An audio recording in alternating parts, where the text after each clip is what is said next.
Bonjour à tous et bienvenue dans Cult & Click et on est là pour une nouvelle vidéo de presque qualité qu'on va appeler une vidéo news. Cette semaine, je suis avec l'ami Kerr. Merci à toi de nous rejoindre dans ce nouveau format qu'est les vidéos news de la chaîne Cult & Click. Est-ce que tu veux commencer direct par une news et profiter de ton ton d'antenne sur cette vidéo? Exactement. Je vais commencer par déjà te souhaiter un bon anniversaire parce que je tiens à souligner qu'on a une communauté exceptionnelle, mais que tout le monde a oublié ton anniversaire dans notre communauté exceptionnelle. Moi, je ne l'ai pas oublié. Et non, puisque Tipeee a fait plus 900% le jour de mon anniversaire. Et c'est pour dire merci à tous les gens. Et si vous l'avez loupé, Tipeee est toujours là. Et Kerr, c'est dans pas longtemps, je vais juste te dire. Bon, on va parler de point pognon, justement. C'est la première news après ton anniversaire. C'est le point sur le box-office.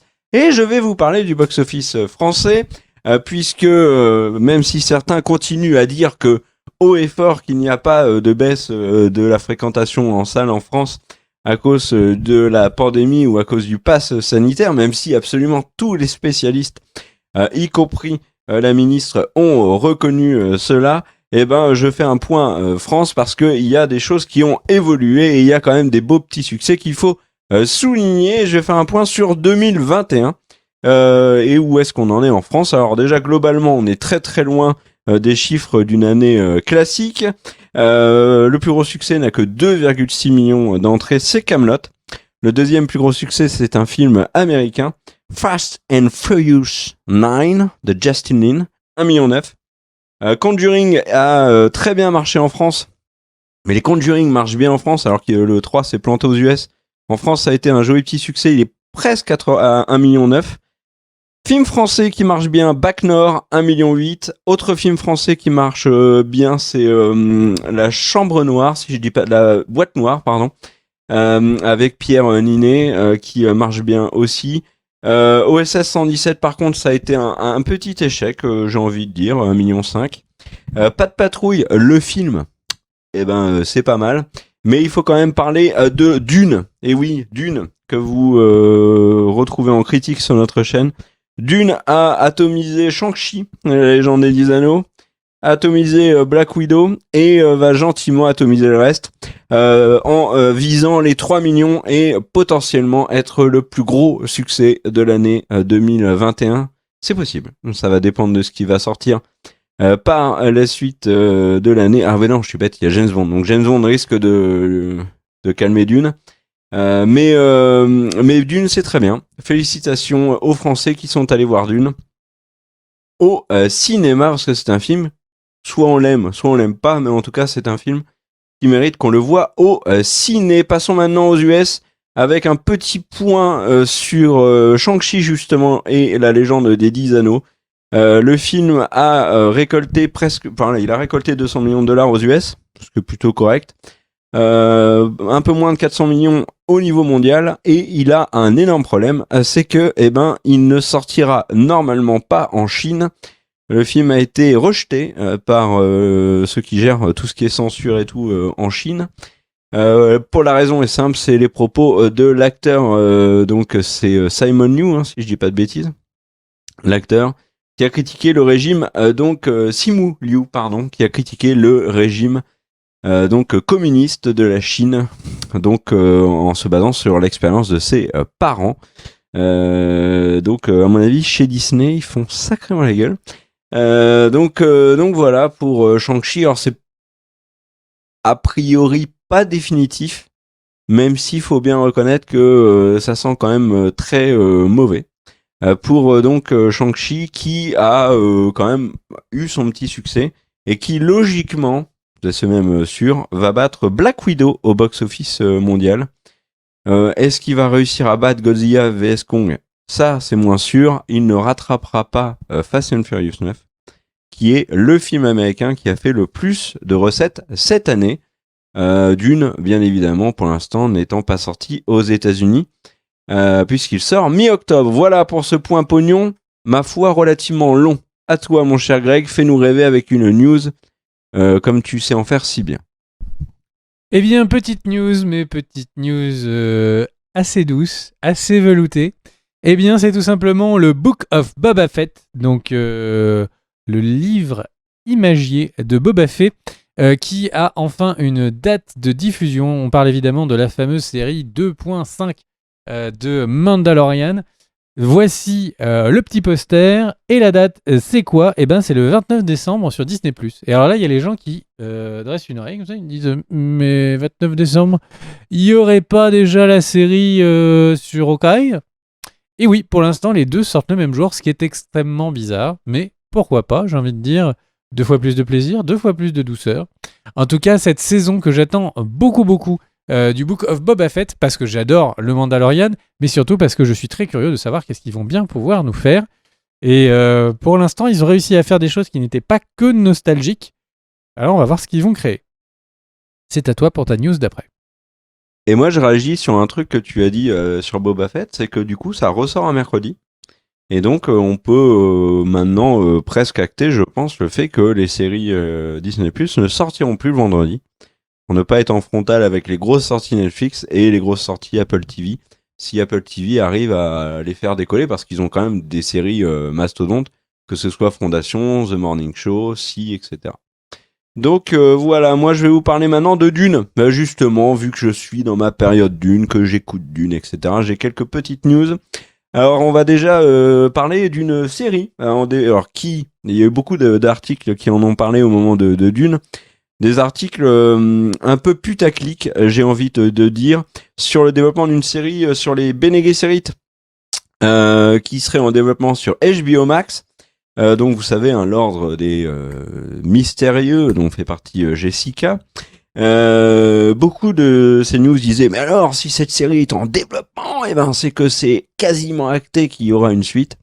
Le problème c'est qu'on n'a pas eu d'infos concrètes sur cette série depuis belle lurette. Donc pour l'instant ça ne change rien sur l'avenir ou pas de Dune. Warner l'a dit, le seul truc qu'il faut pour savoir si Dune va avoir une suite, c'est de voir si le film va marcher aux US, sur HBO Max et au ciné, puisque c'est là que va arriver Dune aux US, sortie simultanée plateforme ciné. L'autre truc que je voulais vous dire, c'est Hans Zimmer, le compositeur de la musique du film, a été tellement fan de Dune, l'œuvre, le bouquin, qu'il a décidé de dire non à Nolan, avec qui il avait pourtant fait moult BO, Interstellar, Inception, la trilogie du Dark Knight, même si la trilogie du Dark Knight il l'a fait avec zut, j'ai oublié, James Newton Howard. Notre ami Hans Zimmer a refusé de faire la BO de Tenet pour se concentrer sur la BO de Dune, qu'il considère comme une des plus abouties et une des plus importantes de sa carrière. C'est juste du troll, je pense. Une aussi où il s'est le plus lâché. Alors il y a de la cornemuse, il y a quelques morceaux un petit peu rock, il y a beaucoup de tonalités, sonorités différentes dans cette BO de Dune. Voilà, c'était ce que je voulais dire sur Hans Zimmer. Et sur Dune, à toi mon cher Greg. Est-ce que toi t'as des trucs à dire sur Dune ? Bah ouais, justement, je voulais réagir sur Dune en disant que c'est un sacré troll Hans Zimmer, parce que du coup, dire que c'est son œuvre la plus aboutie, j'ai envie de dire ok, T'as pas aimé la le tueur. Et après, c'était justement dans une interview qu'il a donnée cette semaine, Denis Villeneuve nous a dit que en fait, il espérait pouvoir reprendre le tournage de la suite de Dune, donc de la deuxième partie du premier livre. Alors, c'est un peu compliqué parce que le premier livre, c'est 2 livres Dune. Oui, je sais, c'est pas si facile que ça. Le premier tome est composé de 2 livres, si ça a du sens pour vous.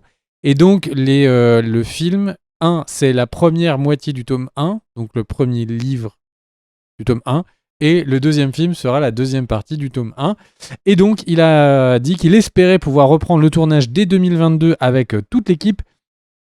Et quand il a parlé un petit peu de la suite, il disait, alors c'est traduit par Actu Ciné, il disait que la tâche difficile du premier film, c'était de nous présenter ce monde, les idées, les codes, les cultures, les différentes familles, leurs différentes planètes. Une fois cela fait, Cela devient un terrain de jeu incroyable. Donc on va me permettre de me lâcher et donc de créer. Je ne devrais pas dire ça, mais pour moi, Dune Part 1 était comme un apéritif. Dune Part 2 est le repas principal où nous pouvons ajouter beaucoup plus. Voilà. Et évidemment, le deuxième vrai livre, le deuxième tome, serait donc le troisième de la trilogie. Je rappelle que si je ne me trompe pas, Kerr, corrige-moi, je crois qu'il y a 6 livres, il y a 6 tomes. Ouais, et le truc, on en avait déjà parlé dans une précédente vidéo, mais le troisième film, c'est l'adaptation du livre qui s'appelle Le Messie de Dune. Et autre truc intéressant sur la partie 2, c'est qu'il a déjà dit que le personnage principal de cette partie 2, elle a été interprétée par Zendaya. Donc ça n'est plus Paul Atreides. On va voir comment il va faire ça. Et j'ai hâte de voir ça. C'est à toi. Eh ben moi je vais vous parler de Netflix. Il y a des petits trucs à dire sur Netflix. Il y a eu le To Doom Day. C'était un moment où Netflix ont dit tiens on va faire plein d'annonces comme Sony le fait avec la PlayStation, comme Nintendo le fait avec le Nintendo Direct, comme Paramount l'a fait également, comme HBO l'a fait aussi. Enfin bref tout le monde le fait. Et du coup Netflix a fait son To Doom Day. Tu savais qu'il y avait un The Last of Us Day aussi. Tu vois on fait des dés sur tout. Et voilà. La série Marseille de Netflix n'a pas de jour à elle. Hein. Elle a été annulée, rassurez-vous. Netflix, donc, de son tout dominé, qu'est-ce qu'on peut dire? Ils ont annoncé Tyler Rake 2, sauf qu'il avait déjà annoncé. Donc j'ai trouvé que c'était une annonce curieuse de réannoncer ce qui avait déjà été annoncé. Mais en tout cas, voilà, Chris Hemsworth va revenir. Alors le truc qui est intéressant dans Tyler Rake 2, c'est qu'ils ont officialisé le retour de Chris Hemsworth et donc du personnage de Tyler Rake. Le truc, c'est que le film s'appelle Tyler Rake, donc on se doutait bien que ça allait être avec lui et avec ce personnage. Bref, sur The Witcher, ils ont annoncé pas mal de trucs, une saison 3 de The Witcher, avant même la diffusion de la saison 2, la série phare, hein, on peut le dire maintenant, de Netflix. Quoique, est-ce que c'est encore la série phare quand on est confronté au phénomène Squid Game? Ils ont annoncé un film animé qui fait suite à le truc sur le cauchemar du loup, là, qui est d'ailleurs en critique sur l'excellente chaîne Cult & Click. C'est la nôtre. Et également, et c'est là que ça a fait rager tout le monde, moi y compris, ils ont annoncé une série familiale. Et donc, entendez par là une série adaptée aux enfants sur l'univers du sorceleur. Donc j'ai hâte qu'ils nous expliquent le pogrom de Rivia dans une série familiale. Voilà. Ça n'a aucun sens hein, vis-à-vis au niveau du respect de l'univers de The Witcher. C'est un peu chelou, mais bon, voilà. Autre info sur Netflix, tiens, j'en balance d'autres. Ils ont annoncé que la saison 3 de Narcos Mexico arriverait le 5 novembre. Et ils en ont profité pour dire que c'était la dernière. Et ça, c'est le gros seum. Mais vraiment le très, très, très gros seum. Parce que la série est absolument géniale. Il y avait encore moyen de faire plein de choses. Donc voilà, je ne comprends pas cette fin de Narcos Mexico. Autre truc, on peut dire aussi que The Crown aux Emmy Awards a absolument tout gagné. Chapeau à The Crown. Et j'ai envie de dire également que Netflix a communiqué, mon cher Greg, sur les séries les plus regardées de l'histoire de Netflix. Est-ce que tu sais quelle est la série la plus regardée de l'histoire de Netflix? Là, comme ça. J'ai envie de te dire Stranger Things, mais je suis pas sûr. Eh bah, pas du tout, c'est Bridgerton. Lupin. Ah bon, bah tu vois, tu me surprends. Parce que c'est ils avaient Bridgerton. annoncé au moment de Lupin que c'était la série la plus regardée. Ouais, alors là, il y a le big boss de Ted, le big boss de Netflix, qui a dit que c'était donc Bridgerton saison 1, ensuite c'était Lupin saison 1, ensuite c'était The Witcher. Et il y a quand même une saison 1 de Stranger Things qui est dans le classement, mais tous les analystes sont en train de dire qu'il y a un véritable raz-de-marée sur la série coréenne Squid Game et qu'elle est actuellement tranquillement en train de tout défoncer pour s'installer très probablement comme le programme le plus regardé de toute l'histoire de Netflix dans les créations originales, hein, bien évidemment. Parce que s'il faut comparer à d'autres mastodontes sur le Netflix US comme l'a été The Office, c'est un petit peu compliqué. Voilà, toi mon chat. Ah non, il y a une dernière info. la hausse de tarifs de Netflix est appliquée à la fin du mois d'octobre. On en avait déjà parlé dans les news, je crois. Augmentation d'€1 pour l'abonnement le plus bas, 1,50€ pour le deuxième abonnement, 2€ par mois pour le plus gros des abonnements. Donc voilà. Ça te fait réagir cette hausse du tarif ou pas du tout ? Bah, on en avait déjà parlé. Le truc, c'est que ces derniers temps, j'ai regardé du Netflix et du Blu-ray. Et en fait, la différence entre les deux est quand même choquante. À quel point, en fait, Netflix a quasiment tous ses contenus catalogue, et je parle pas donc de leur production, qui ne sont que en HD et parfois pas la HD la mieux traitée. Et donc, en fait, la question, c'est est-ce que la 4K ne sert pas vraiment que pour les productions Netflix ? Mais alors, pour le reste, c'est le néant, quoi. Vous pouvez regarder, il y a pas mal de sites ou d'applications maintenant qui disent où les films sont disponibles, en précisant la qualité dans laquelle ils sont disponibles. Et pour l'instant, Netflix, c'est incroyable le catalogue, mais très très pauvre au final. Alors très très pauvre, comprenons-nous bien, sur l'ensemble du catalogue. Sur tous les films récents, c'est très pauvre en 4K, là où par exemple, quand vous regardez sur Disney+, c'est du 4K. Ouais, eh bien, moi je précise, quand même sur Netflix, ils ont là annoncé l'arrivée de The Office. Ils ont récupéré une série que je vous conseille vraiment beaucoup, parce que je l'aime énormément, c'est Superstore. Et moi, très honnêtement, hausse du tarif, Netflix a eu Netflix a eu l'honnêteté de mettre un message sur Netflix pour dire bon, on augmente votre tarif. Vous pouvez changer la formule, appuyez sur ce bouton. Je vais être très honnête avec vous, moi j'ai modifié ma formule, je l'ai baissé d'un cran.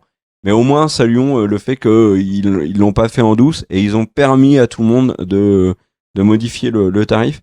Et tous ceux dans les commentaires qui vont dire bah, c'est pas grave, nous on est 40 sur le compte, donc au final ça fait que 25 centimes par mois, etc. Sachez qu'il y a quand même un projet. Alors est-ce que Netflix va aller au bout de ce projet qui est de finalement empêcher le partage de compte.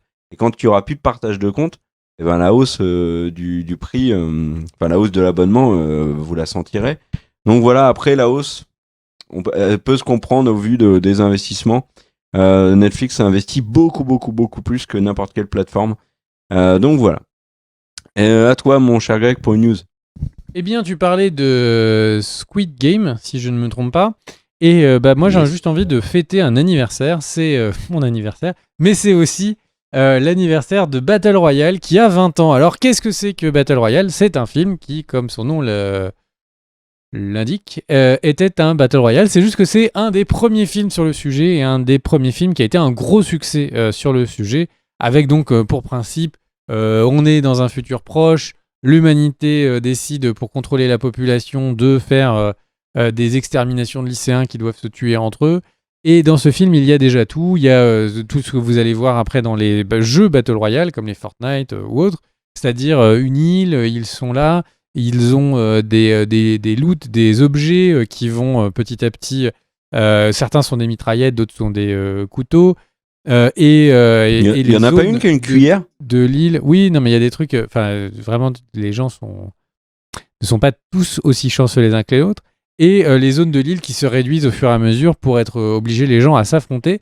Et donc ce film qui au final a eu un impact 20 ans après, quand on regarde, il a eu un impact incroyable.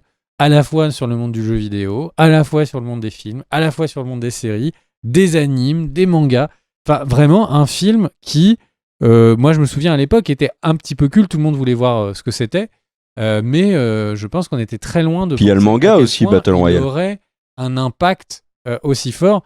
Beaucoup de gens, quand on a vu du coup un film comme Fight Club, tout le monde s'est dit « Ah, ce film, vraiment, quel film, incroyable, etc. » Fight Club a eu un impact beaucoup plus faible sur la culture, plus pop culture, plus classique, que ne l'a eu Battle Royale.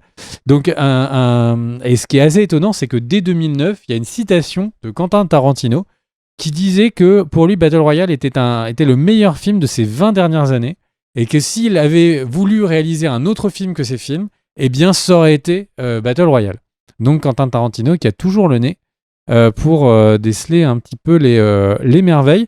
Et voilà, si vous ne l'avez pas vu, regardez-le. Je pense que le film est un petit peu lent maintenant, mais qu'il n'en reste pas moins intéressant, et dites-vous que c'est le précurseur, quoi. Alors oui, il y avait le concept existait un peu déjà avant, mais c'est vraiment ce film qui l'a, je pense, fait connaître plus largement, et vraiment, il a infusé la culture populaire au fur et à mesure du temps, quoi. Vraiment un film qui a marqué. Est-ce que Et c'est ça le a film qui a lancé le aussi plus marqué la beaucoup de... culture populaire de ces 20 dernières années? J'ai presque l'impression, j'ai envie presque de dire oui, vu le poids de tous ces enfants. C'est incroyable Bah, quand on y pense. non, moi je pense qu'il y a un autre film, c'est John Wick. Parce que John Wick, en fait, il y a Ouais. il y a des copies de John Wick toutes les semaines qui sortent. Soit sur Netflix, soit sur Amazon, soit au ciné. Donc je pense qu'il a quand même beaucoup Ouais, mais il influencé. n'y a rien qui a le poids d'un Fortnite. Il y a rien qui a Non, bien sûr. le poids d'un Hunger Game. Mais enfin bref, donc du coup, voilà, il fête ses 20 ans cette semaine. C'est à toi, mon Bah, cher bon Pierre. anniversaire à lui. Eh ben, Comme moi puisqu'on parle d'ailleurs. 20 d'anniversaire, ans. moi, je vais vous parler de décès. De décès avec la fin tragique de Brooklyn Nine-Nine. La série qui a eu 8 saisons. S'est arrêtée au mois de septembre avec une dernière saison étrange. Étrange parce que Covid, étrange parce que Black Lives Matter. D'ailleurs, je pense que j'ai vu aucun programme autant influencé par ce qui se passe aux États-Unis avec les relations notamment entre les Américains et la police. Ce qui est logique, hein, puisque dans Brooklyn Nine-Nine, ils incarnent des policiers et une grande partie du casting avait pris position au moment du décès de George Floyd. Ils étaient contre. Et par exemple, le premier épisode de la saison 8 est extrêmement étonnant. Ça m'a fait penser, mon cher Greg, à l'épisode du 11 septembre dans The West Wing. C'était un épisode complètement à part. Je pense que le premier épisode de Brooklyn Nine-Nine, saison 8, l'est aussi très, très à part, très particulier. Mais le reste de la saison 8, c'est de la crème. C'est un bonheur absolu et cette série va énormément me manquer. Alors beaucoup de gens disent oui, il était temps, et c'est bien aussi de bien terminer. Bon, la série n'avait pas perdu en qualité, mais il faut pas faire la saison de trop, etc., etc. Ok, mais Brooklyn Nine-Nine, très clairement, on avait encore sous le coude, et j'aurais été heureux moi de continuer à suivre les aventures de Jake, d'Amy, de Holt, de Santiago, de Charles Boyle, de Terry et compagnie. Cette série va, voilà, beaucoup me manquer. Je voulais la saluer dans cette vidéo. À toi, mon cher. Eh bien, du coup, tu parles de décès et je vais utiliser le mot, ou en tout cas le. Oui, tout le monde me regarde en disant de quoi va-t-il parler. Eh bien, quelque part dans cette news, vous entendrez décès, mais c'est pas pour ce pourquoi vous pensez. Je vais vous parler d'un procès. Et oui, alors, il y a un procès, il y en a même beaucoup, il y en a plusieurs en ce moment, entre Marvel et les héritiers des personnes qui ont créé des personnages que peut-être vous connaissez, comme Iron Man, Spider-Man, Doctor Strange, Ant-Man, Hawkeye, Black Widow, Falcon et Thor. Oui, ces personnages sont peut-être un peu connus du grand public, et en fait, il y a une loi américaine. Ah ouais, Thor, c'est un personnage dans God of War. C'est un personnage dans God of War, et peut-être même dans God of War Ragnarok. Ouais, Donc bah du oui. coup, il y a en fait une Pourquoi loi peut-être américaine de 1976 qui dit que les personnes qui sont les héritiers donc de créateurs ont le droit de révoquer la vente des droits. Donc en gros, si votre père a écrit et a créé Spider-Man, eh bien, une fois qu'il est décédé, c'était à ce moment-là. Mais il y a un autre moment après. Eh bien, le truc, c'est que vous pouvez dire que eh bien, les droits de Spider-Man qu'il a vendus à la Fox, eh bien, c'est fini. Le contrat est arrêté. Ils ne vous rendent plus d'argent tous les ans, mais vous récupérez les droits. Et du coup, c'est un peu embêtant pour Marvel de perdre comme ça. Iron Man, Doctor Strange, vu qu'ils ont un petit peu des c'est bon, il projets. n'y a pas beaucoup d'argent en jeu. Et donc en fait, donc c'est la grosse guerre juridique entre Marvel et donc les ayants droit. Et alors pour la petite blague, eh bien en ce moment, il y a les héritiers donc du coup Ditko, qui est donc une des personnes qui a créé donc Spider-Man, et donc qui ont demandé à récupérer les droits. Et si c'est validé, eh bien en 2023, ils auront récupéré les droits de Spider-Man. Alors, ils peuvent faire ce qu'ils veulent, le mettre dans le domaine public. Évidemment, il semblerait plus logique qu'ils fassent ça pour pouvoir vendre les droits encore plus cher, ce qui serait assez légitime. Mais c'est un vrai problème pour Marvel, et c'est un vrai problème qui risque de se répéter, puisque là, on parle d'un acte de 76, mais en fait, beaucoup de ces personnages commencent à être très anciens. Et il y a un moment, ils pourraient rentrer, comme c'est le cas avec Aladdin, avec Le Roi Lion, que en fait, certaines de ces histoires rentrent dans le domaine public, et que donc tout le monde puisse faire son film d'Aladdin aujourd'hui, etc. Et c'est pour ça que c'est pour ça que Disney est allé nous refaire des films live action pour essayer de remettre à tout le monde en tête l'idée que c'est Disney qui le fait, et qui le fait mieux que tout le monde.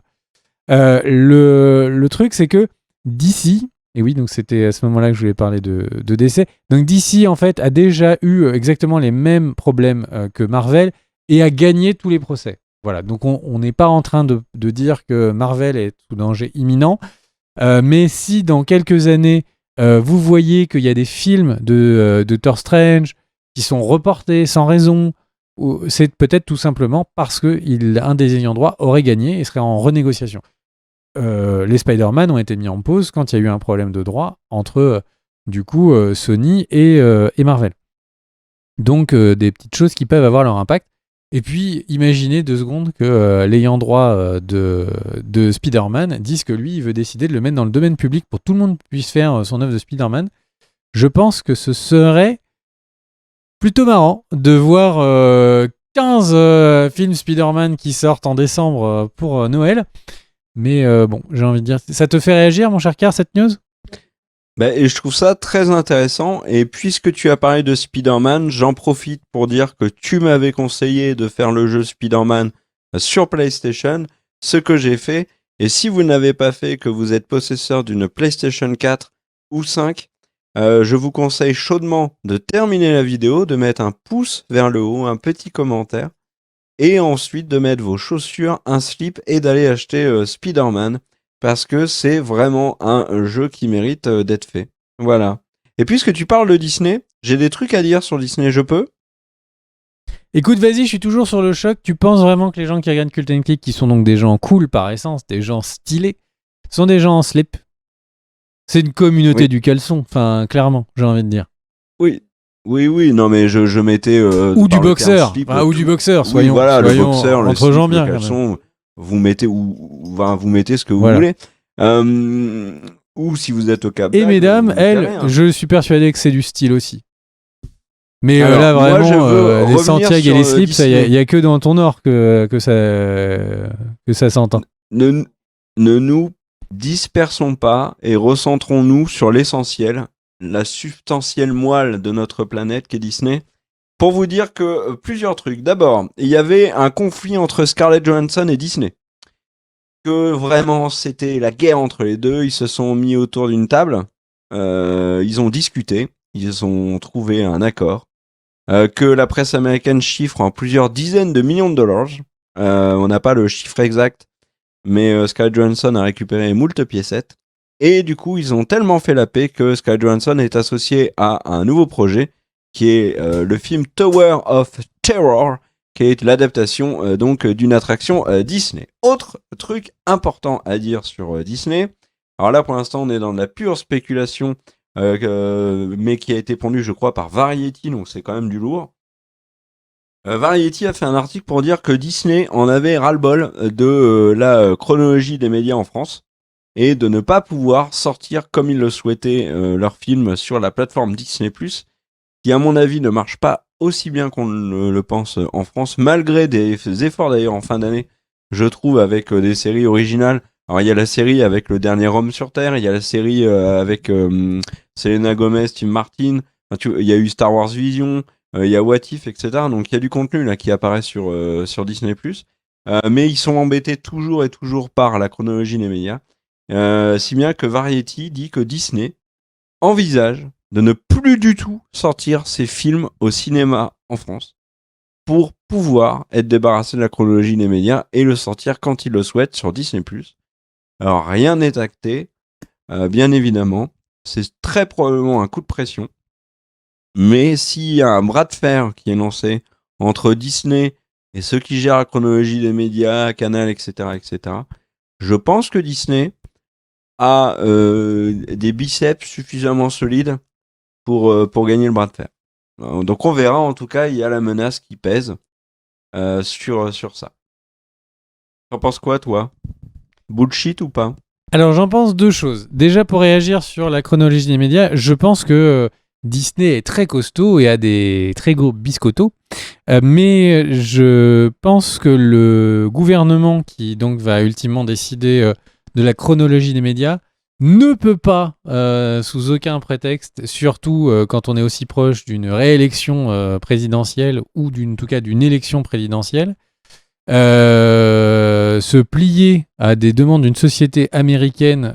Sinon, pendant 1 an d'élection, on va en entendre parler tous les jours. Donc, peut-être que dans 2 ans... Le débat politique en France se contrefout de Disney. Je pense que le débat en France ne va pas se foutre des questions d'immigration, de souveraineté du pays, etc.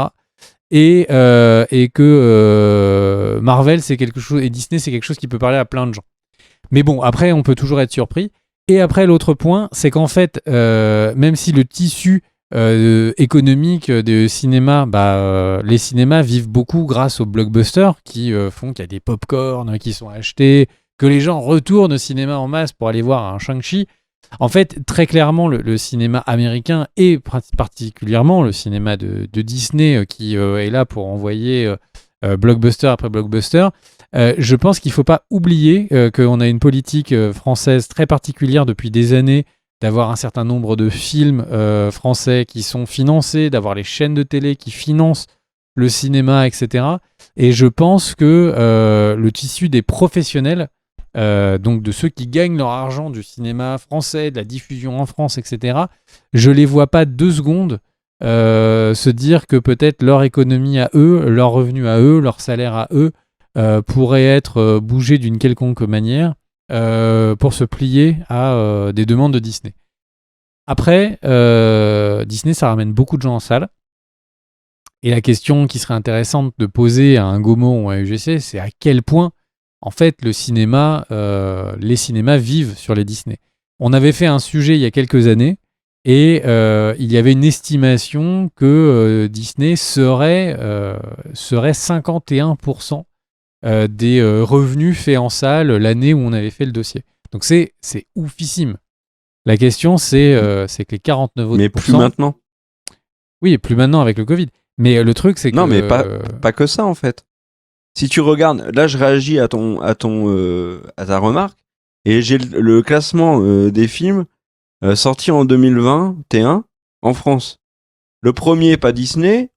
En fait, si tu regardes, le premier Disney et 6e, c'est Black Widow, et il a pas énormément marché.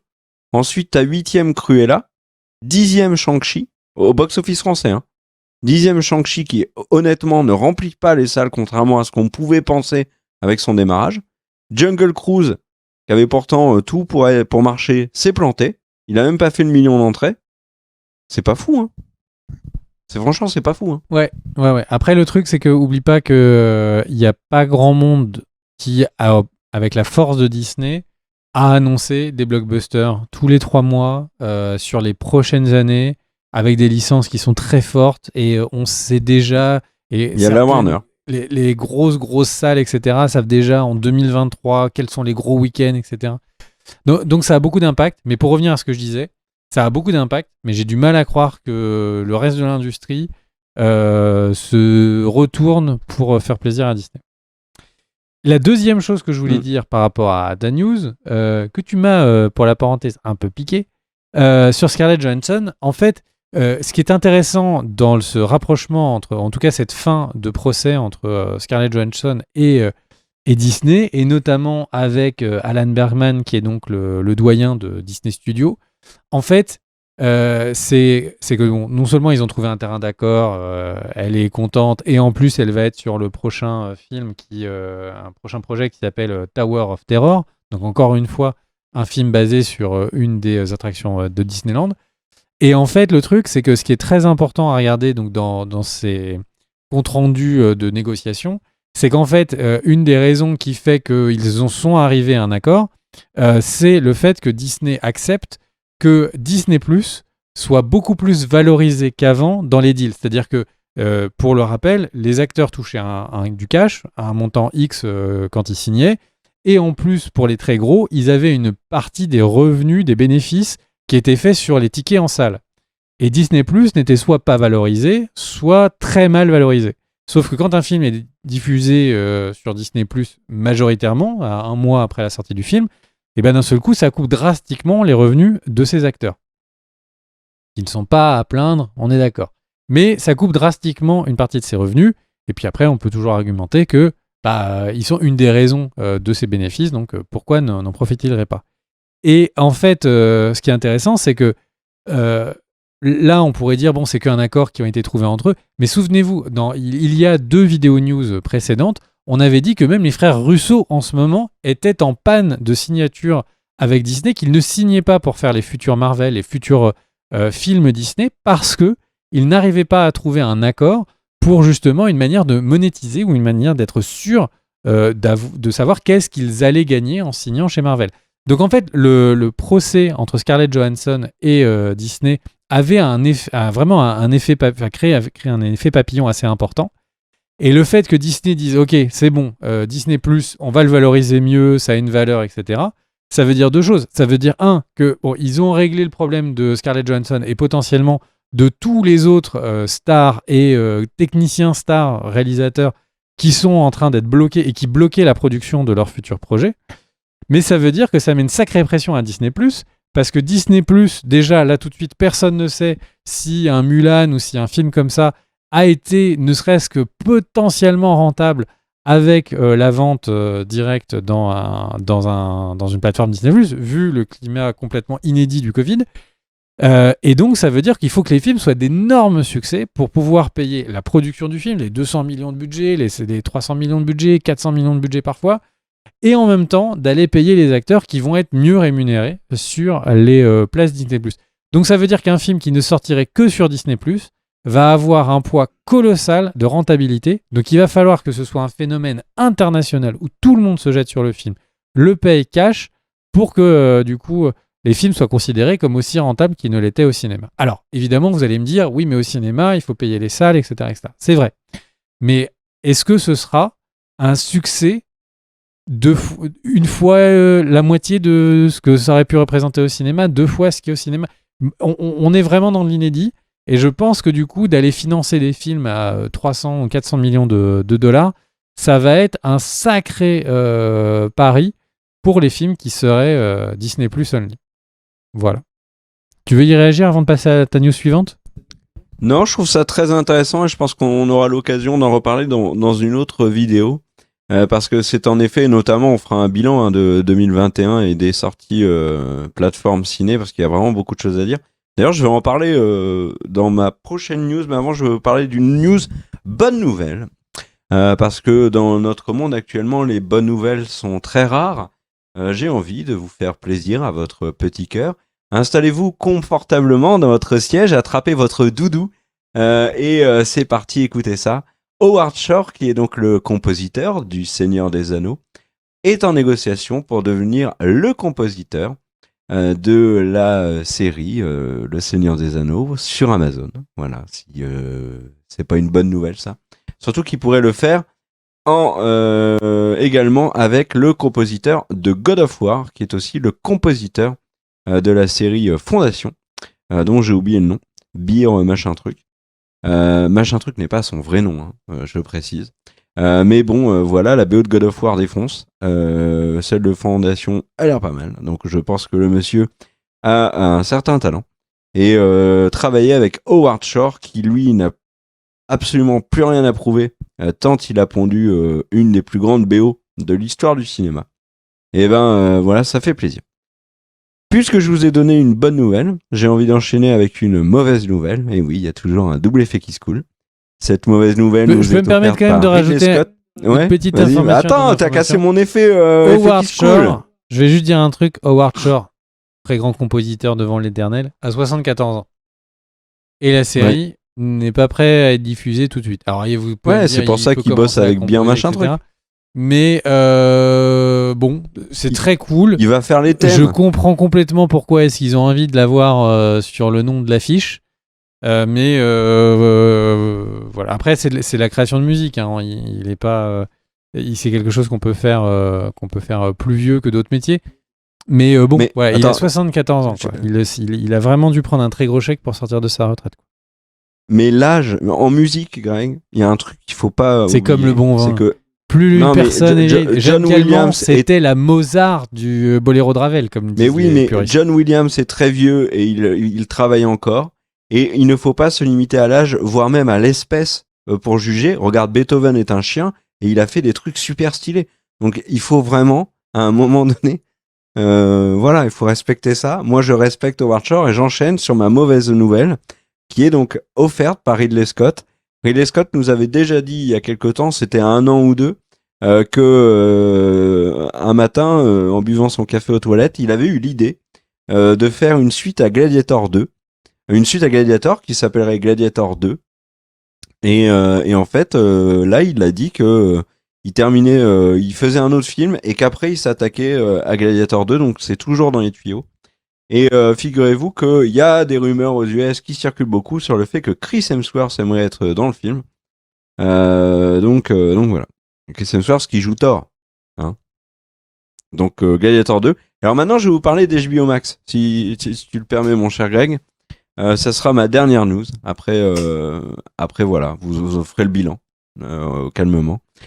Figurez-vous qu'HBO, on a beaucoup parlé de Disney, donc parlons maintenant de HBO Max. Il y a des trucs importants à dire. HBO Max va être lancé dans 6 pays européens dès le mois d'octobre 2021. Et bonne nouvelle. Non, je déconne. La France n'en fait pas partie. Il y en aura 14 autres en 2022. Et figurez-vous que là, cette fois, quand même, la France n'en fera toujours pas partie. Il n'y aura pas de HBO Max au Royaume-Uni, en Allemagne et en France, logiquement, en 2022. C'est ce qu'annonce Variety. Il n'y a aucun plan de prévu. Variety dit qu'il n'y a aucun plan de prévu du tout de lancement d'HBO Max en France. Hein.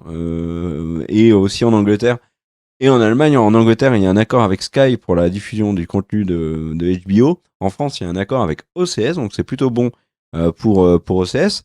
Parce que sur la plateforme OCS, on a quand même tout le contenu de HBO et des filiales d'HBO, ce qui par exemple m'a permis de regarder Warriors saison 2, que je conseille d'ailleurs chaudement parce qu'elle défonce. Et voilà pour HBO Max. Donc si vous attendiez HBO Max, continuez d'attendre.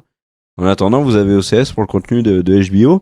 Et HBO Max commence à faire le bilan de ses sorties ciné plateforme de 2021.